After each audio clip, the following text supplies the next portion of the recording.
The heavy, ancient doors of the presidential palace in Ouagadougou groaned as they opened, swallowing Ibrahim Traoré into the suffocating air of expectation. The young captain walked with measured calm, his boots clicking across polished marble that had borne witness to coups, betrayals, and hollow promises. Today, it would bear witness to something new. Outside the walls, the city boiled. Markets had fallen silent. Protesters, both loyalists and critics, flooded the streets. Helicopters sliced the sky like steel vultures.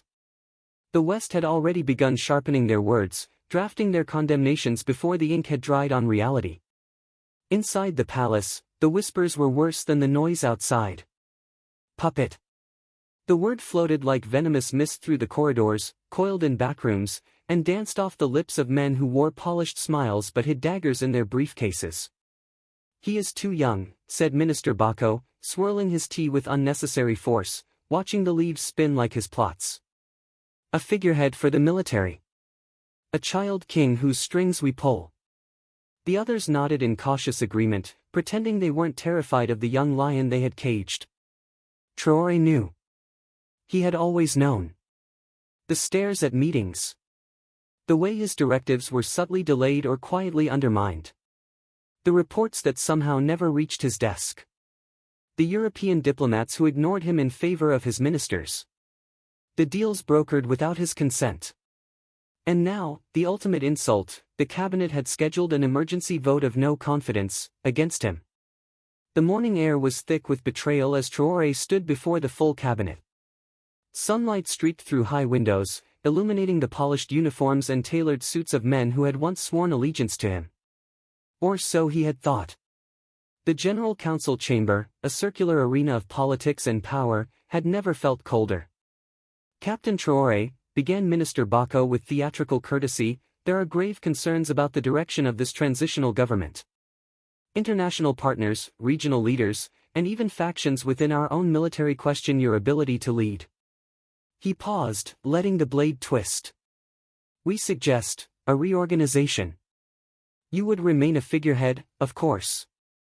A suffocating silence fell. No one dared meet Traoré's eyes. They all waited for the young leader to fold, as others had. Ibrahim rose slowly. His lean frame, built by years of soldiering in the Sahel under brutal conditions, seemed to cast a shadow twice his size. When he spoke, his voice was soft, controlled. "Dangerous. I was not elected by foreign diplomats. I was not installed by your signatures. I stood with my men in the dirt of our homeland, not in the polished halls of Paris or Brussels." His eyes swept across the room. "I bled for this country. Did you?" A chill swept the chamber. The ministers shifted uncomfortably in their seats. Traoré leaned forward. His next words were almost a whisper, yet they struck like thunder. "You call me a puppet. Tell me then, whose hand is inside you?" Gasps rippled. Some faces flushed with anger, others paled with realization. The young president had crossed an invisible line. Suddenly, the doors burst open. Lieutenant Suleiman, Traoré's most trusted aide, entered briskly and whispered urgently into the captain's ear. The words stiffened Traoré's back like steel. "A secret meeting. Foreign envoys. A letter signed by several ministers, inviting foreign intervention under the pretext of stabilizing Burkina Faso." A betrayal deeper than anything he had expected. The ministers watched him, unaware that their quiet conspiracy had just detonated. Traoré straightened and calmly adjusted the cuffs of his uniform. He turned to them with a coolness that froze the blood in their veins. "Gentlemen," he said smoothly. "I will respond to your request." He reached for the polished wood gavel and brought it down with a sharp crack. "The cabinet is dissolved. Effective immediately." Stunned silence. Some rose to protest, others shouted. Phones were yanked out of pockets. Chaos erupted. Traoré ignored them. "Security," he called. "Escort the ministers out. They no longer hold office." As the presidential guards entered, firm and silent, Ibrahim Traoré stood like an immovable monument amidst the swirl of panic. The lion had ripped the marionette strings from his back. The puppet had chosen his moment, and his enemies were too slow to stop it.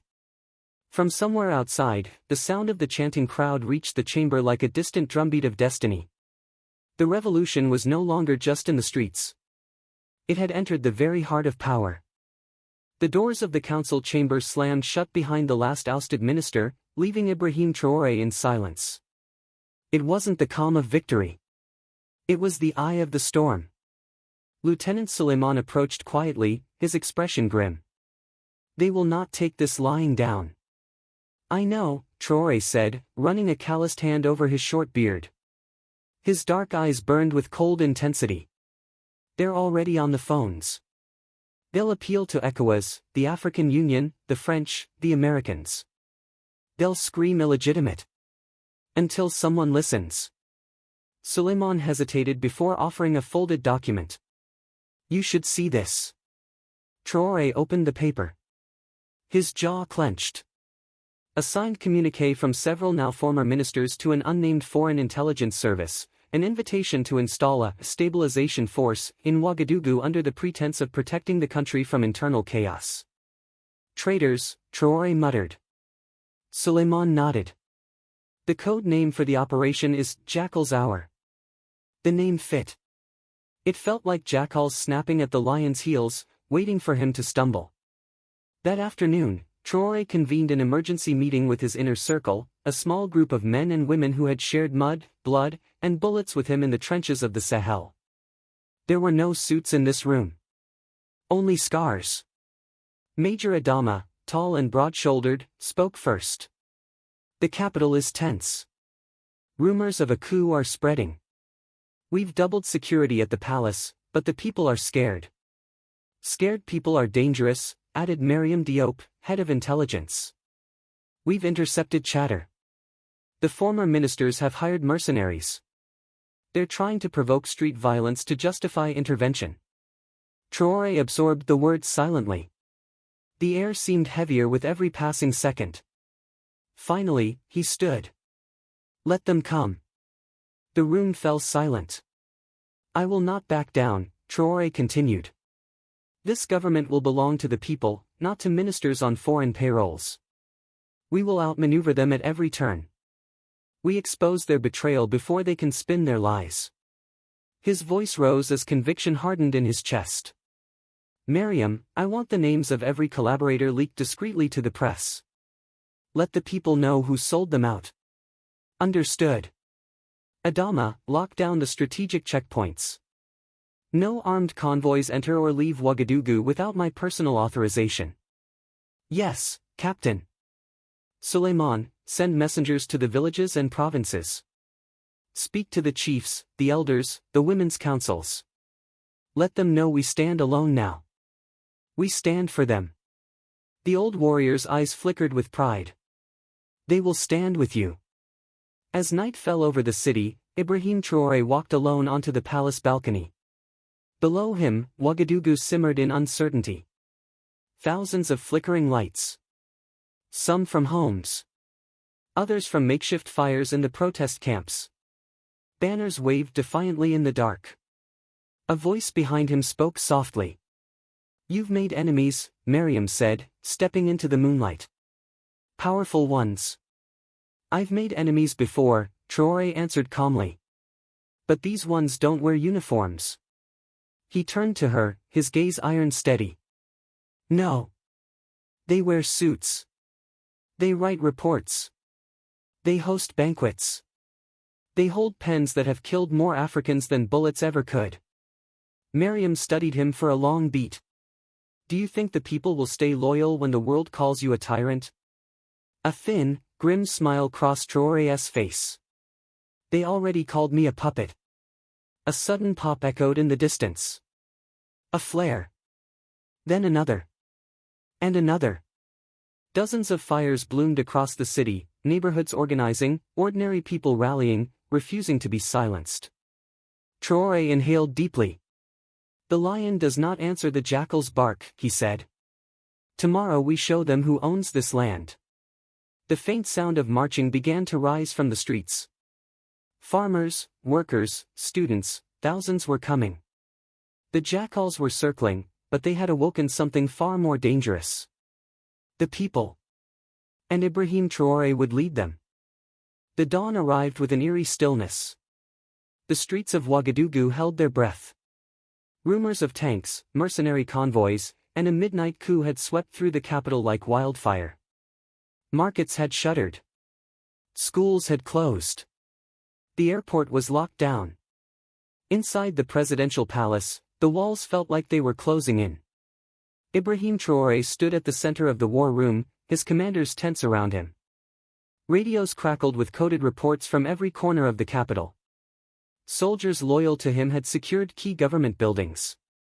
The traitors, however, had vanished underground. Major Adama stabbed a thick finger at the map. Multiple unmarked trucks moved from the outskirts at 0200 hours. We suspect heavily armed contractors. They've split into cells, Mariam Diop added, eyes scanning decrypted messages. Their plan is classic: simultaneous attacks on the national radio station, the telecommunications hub, and the palace gates. Lieutenant Suleiman adjusted his grip on his rifle. They want to cut your voice off before they take you. Traoré nodded, calm. Then we will make sure my voice is the last thing they hear. A soft knock interrupted them. A young soldier entered, his face pale. Captain, they've come. The mercenaries had underestimated one thing: the loyalty of the people. As the first unmarked vehicles approached the National Assembly, they were met not by armed forces but by a wall of farmers, market women, and students locking arms. Makeshift barricades of tires, burning drums, and scrap metal blocked the roads. The mercenaries hesitated. At the palace gates, more crowds had gathered, carrying nothing but placards, flags, and raw defiance. Chants rose up: no foreign troops. No foreign president. We stand with Traoré. Inside, the tension was suffocating. Radio silence from the attackers, Mariam said. They didn't expect the civilians. Traoré paced slowly. They won't back down that easily. He was right. At exactly 4:45, shots cracked near the telecommunications tower. The assault had begun. The palace guards tightened their grips. Adama barked orders. Suleiman stared at the captain. Do we deploy? No, Traoré said, voice sharp as steel. Not yet. Minutes dragged like hours. Reports came in, sporadic gunfire but no major advances. The crowds had absorbed the first wave. The mercenaries had no map for this, a city that refused to be occupied. Finally, Mariam slammed her fist on the table. They're stuck. They can't shoot civilians without exposing themselves as the aggressors. Traoré exhaled slowly. Prepare the national broadcast room. At 6:15, Ibrahim Traoré appeared on live television. His fatigues were crisp, but his face carried the weight of exhaustion and defiance. The flag of Burkina Faso hung behind him. The cameras beamed his image not just across the nation but into every foreign embassy watching for weakness. To the people of Burkina Faso, he began, and to the world. Some have called me a puppet. Others have called me a tyrant. Today, they tried to prove both. His eyes burned into the lens. They failed. He detailed the treachery, the invitation of mercenary forces, the attempt to silence the nation's voice. He named names.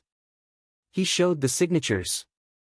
He held up the very letter Suleiman had handed him. I will not kneel to foreign powers. I will not be a servant to international interests disguised as stability. I answer only to the people who walk these streets, farm these fields, and defend this land. He paused, his next words cutting deeper than any bullet. And to those watching from their gilded offices far away, Burkina Faso is not your chessboard. The country erupted. In the streets, people wept and cheered. Horns blared. Crowds surged toward the palace not to overthrow, but to protect. In the war room, Mariam turned from the screen, her lips curling into the faintest of smiles. You've turned their coup into your coronation. Suleiman simply saluted. But Traoré's expression was grave. He stared out the window at the swelling sea of people. "This is only the beginning," he murmured. Outside, the jackals had been scattered, but the shadows remained. Somewhere beyond the borders, other predators were already watching. Planning. The lion had roared. Now they would come hunting for his silence. The sun had barely risen over the red dust of Ouagadougou when the first diplomatic threats arrived. They did not come with tanks or guns, but with carefully worded statements and sharp-edged ultimatums. The IMF suspended negotiations. ECOWAS condemned the government as unstable. France and the EU called for immediate restoration of constitutional order. Even the United States weighed in, expressing grave concern for the safety of Burkina Faso's democratic process. Inside the palace, Ibrahim Traoré stared at the stack of printed statements. His jaw tightened. Mariam Diop broke the tense silence. "They're not sending troops, Captain. They're sending fear." "Economic strangulation," added Major Adama bitterly. "Close the banks. Freeze the aid. Force the people to turn against you." Lieutenant Suleiman's knuckles whitened around his belt. "They call it diplomacy. I call it siege warfare." Traoré looked up at his most trusted allies. His voice, low and razor-sharp, cut through the frustration. "Then we do what every soldier does when surrounded." They leaned in. "We fight." The next days became a brutal chess match. International media painted him as an unstable dictator who had seized absolute power. Reporters flooded the capital, hungry for any sign of internal collapse. Foreign NGOs quietly withdrew. Cargo containers at the borders were halted. Inside the walls of the presidential palace, food and medical supplies were inventoried like gold. The real test, however, came when the African Union proposed a diplomatic solution. A high-level envoy was dispatched. His arrival was spectacle, a private jet, armored convoys, heavily guarded entourages. He was a former head of state, famous for his silky words and iron hand. Traoré agreed to meet him. The presidential meeting room was ice-cold, a calculated move by Traoré to unsettle the guest. He stood in uniform, flanked only by Suleiman and Mariam. The envoy, in an immaculate suit, smiled broadly as if the weight of a continent rested lightly on his shoulders. "Captain," the envoy began smoothly, "you've made quite the mess." Traoré neither smiled nor offered a handshake. "I dissolved my cabinet. I did not betray my country." The envoy chuckled patronizingly. "You are young. Passionate. But you must understand how the world works. Stability is more valuable than independence." There it was, the threat veiled as advice. If you step down quietly, an interim council can be appointed. Your personal safety will be guaranteed. Your legacy, preserved. Traoré locked eyes with the older man. "No fear. Only cold certainty. Do you know what my father taught me, sir?" The envoy raised an eyebrow. "When a lion is surrounded, the last thing it does is roar." Traoré stood. Slowly. Deliberately. "I have roared. I will not kneel." The envoy's smile faded. "Then sanctions will deepen. Your borders will remain closed. There will be famine. Civil unrest. Is that what you want?" Traoré's reply came like a gunshot. "Let them starve me. Let them isolate me. I will outlast them because I have something they will never have." The envoy tilted his head. "And what is that?" Traoré pointed toward the city beyond the window, where even now people marched and sang in defiance. "The people." Silence fell. The envoy stood stiffly, gathering his documents. "You've made your decision." "No," Traoré said firmly, "you made yours. When you chose to speak for the men who sold my country for coins." The doors opened. The envoy departed without another word. That night, as Ibrahim sat alone on the palace balcony under the stars, Suleiman brought him a pot of bitter tea. "You embarrassed him in front of his own people." Traoré sipped slowly, staring into the darkness. He underestimated me. They all did. Miriam appeared beside them, her voice softer than usual. They'll be back. Traoré nodded. Yes. But next time, we'll be ready. A distant sound echoed across the city. Singing. Drums. The people had not abandoned him. Not even now. The lion had survived the jackals. Now the hyenas would come. And Ibrahim Traoré would not run. The weeks that followed tested the nation's soul. Burkina Faso stood like an island under siege. Food prices soared. Hospitals ran low on medicine. The currency weakened by the day. Foreign analysts smugly predicted Traoré's imminent collapse. But the collapse never came. What the outside world failed to understand was what Ibrahim Traoré had known from the beginning: a government built on loyalty and trust cannot be starved into surrender. Village elders sent grain and livestock to the capital. Fishermen traveled from Lake Bam to donate their catch. Families opened their homes to strangers. The country became a living organism, each part determined to protect the whole. Every hardship became a badge of honor. In the presidential war room, maps and charts of the nation were replaced by photos of farmers, students, market women, miners, all holding signs: "We are the shield. We are Traoré." Mariam Diop tapped the latest intelligence brief. The foreign-backed traitors have fled into exile. They know they've lost the street. Major Adama crossed his massive arms. The people call it La Resistance du Peuple. They've made you more than president, captain. You've become symbol and sword. Traoré frowned deeply. Symbols are dangerous. They can be used. Broken. Suleiman stepped forward, voice calm but firm. And swords don't kneel. The final act came unannounced. An elite European diplomat arrived under the guise of humanitarian negotiations. His reputation was legendary, the man who had brokered deals between generals and kings alike. Tall, cold-eyed, ruthless. They met in the same cold palace chamber. The man wasted no time. "Captain, you have humiliated nations that could crush Burkina Faso with a signature. Step down. Accept a monitored transitional government. Or there will be consequences." Traoré stared long and hard at him. Then, without a word, walked to a small wooden box on the table. He opened it. Inside lay a single item, a ceremonial military dagger, aged but polished.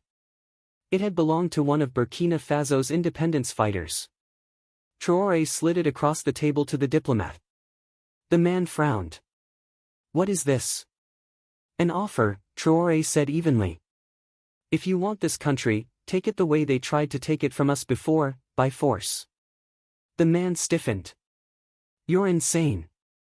"No," Traoré answered, voice calm as stone. "I'm free." The diplomat left empty-handed. The world blinked. The siege, with no propaganda victory and no puppet in place, began to unravel. Smaller nations began quietly reopening dialogue. Humanitarian aid trickled back through neutral intermediaries. Sanctions, impossible to fully enforce on a nation without a debt leash, slowly softened. The Western press grudgingly shifted tone, the young rebel captain who refused to break. In a public speech at Place de la Révolution, Ibrahim Traoré addressed a crowd of tens of thousands. "I stand before you not as a king. Not as a savior. I am your servant. When they called me a puppet, they believed I could be controlled. But we showed them no one controls the will of a people who know who they are." The roar of the crowd shook the earth. Children climbed onto statues, waving flags. Old men wept openly. Women led chants that rippled across the city like wildfire. Traoré raised his fist skyward. "We are Burkina Faso. We will never again wear chains, neither visible nor invisible." As the sun set behind the jagged horizon, Traoré walked the silent halls of the palace. Mariam caught up with him. "They underestimated you." He smiled faintly. "Let's hope they keep doing that." Suleiman joined them, chuckling softly. "What now, Captain?" Traoré looked out over the city, the fires of celebration flickering like stars. His face hardened, not with arrogance, but with purpose. Now we build. The jackals had fled. The hyenas had backed off. But the lion knew predators always circled. Burkina Faso had won its battle for dignity. The war to secure its future was just beginning. And Ibrahim Traoré would be ready.